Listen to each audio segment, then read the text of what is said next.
The following is the theory behind the ion-formed slipstream drive, otherwise just known as a slipstream drive for short. The idea is a high-efficiency thruster, high-speed capability in the atmosphere, controllable drag, and it's completely electrically driven, so no expelling particles or anything of that nature. Alright, so the basic idea is you have, let's just say a rocket, for instance, going through the air, and air's hitting it in the front. It's moving the air around the sides, and it's creating a vacuum at the back. So the biggest types of drag that you have here is parasitic drag, which takes into account the air as it passes along the skin. There is turbulence that happens. Even if it's smooth, there's less turbulence, but it still happens. Then you also have the changing of direction of the air, interference with other air streams. All of that is parasitic drag. That's not the important one. The important one, the biggest drag, is your slipstream drag, which is basically a vacuum that's created behind whenever an object is moving through, in this case, air. The vacuum that's created is constantly pulling on the back of the object moving through the air. This is actually significantly greater than your parasitic drag. Alright, and the problem is this.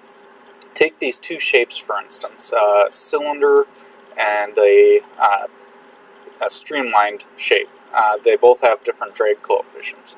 So at different velocities, here's the equation, by the way, for your drag. At standard temperature and pressure for the air, when you increase velocity, let's say you're going to go from 100 meters per second to 200 meters per second, the force of drag doesn't double, it actually quadrupled in that case for this shape. So if you look over here at this other shape, it's less when you go from 100 meters per second to 200 meters per second. It's a lot less drag, but it's still going up at a different nonlinear rate.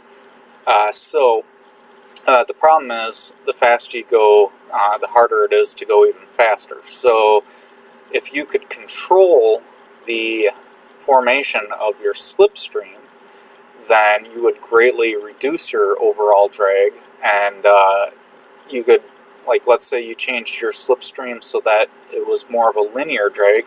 Well, then if you're doing 400 meters per second with a shaped drag, you could actually go 1600 meters per second with the same amount of power as it takes to go 400 meters per second without that shaped drag.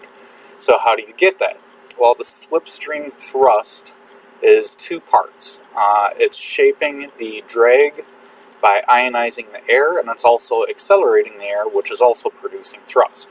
So the idea is to send out microwaves out the front, which will take the incoming air and it will ionize it briefly.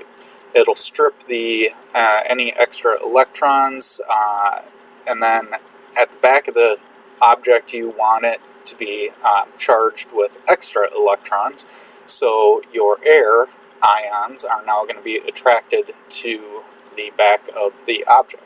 So it's going to create a thrust effect, which is your electrokinesis formula here, and it's also going to shape your slipstream.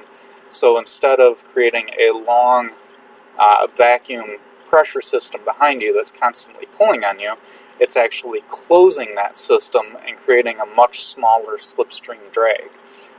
And the overall effect is you can go much faster with a lot less power.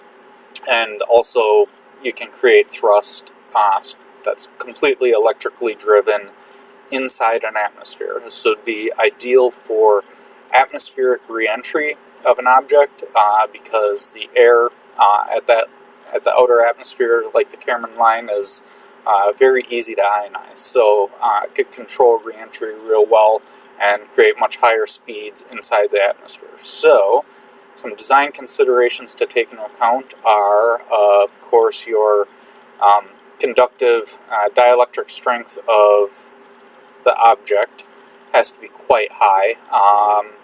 Let's see, the other things are you're going to want to not start this too terribly close to the ground, because that high voltage is going to short out otherwise. Got to keep in mind, since you have microwaves coming out the front here, that you're going to cook anything you're pointing this at. Something to keep in mind. Otherwise, this would be a very powerful drive system.